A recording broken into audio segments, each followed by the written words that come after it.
தீபாவளினா பளிச்சுன்னு ஞாபகத்துக்கு வர்றது பட்டு, பட்டாசு, பலகாரம். பலகாரம்னா ஞாபகத்துக்கு வர்றது மந்த்ரா கடலை எண்ணெய். அபார ருசி, ஆரோக்கியமான உடல் நலம். தீபாவளி அன்னைக்கு மட்டும் இல்ல, என்னைக்குமே கிச்சன்ல இருக்க வேண்டியது மந்த்ரா கடலை எண்ணெய் தான்.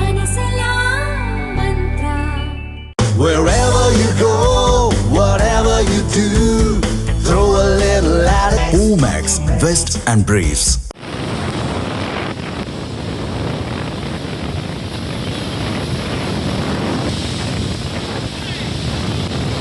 வங்கக்கடலில் உருவான டிட்வா புயல் ஆழ்ந்த காற்றழுத்த தாழ்வு மண்டலமாக வலுவிழந்த நிலையில் சென்னை, செங்கல்பட்டு, காஞ்சிபுரம், திருவள்ளூர் மாவட்டங்களில் கனமழை தொடர்கிறது.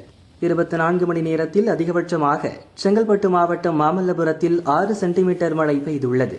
அடுத்தபடியாக சென்னை ராஜா அண்ணாமலைபுரம், கத்திவாக்கம் ஆகிய இடங்களில் 4 சென்டிமீட்டர் மழை பெய்துள்ளது. ஆழ்ந்த காற்றழுத்த தாழ்வு மண்டலமாக வலுவிழந்த டிட்வா புயல் எதிர்பார்த்த வேகத்தில் வடக்கு திசையில் நகரவில்லை. சென்னையிலிருந்து கிழக்கில் 50 கிலோமீட்டர் தொலைவில் இது நிலை கொண்டுள்ளது. அடுத்த 12 மணி நேரத்தில் இது வடதிசையில் நகர்ந்து காற்றழுத்த தாழ்வு பகுதியாக வலுவிழக்கும் என எதிர்பார்க்கப்படுகிறது.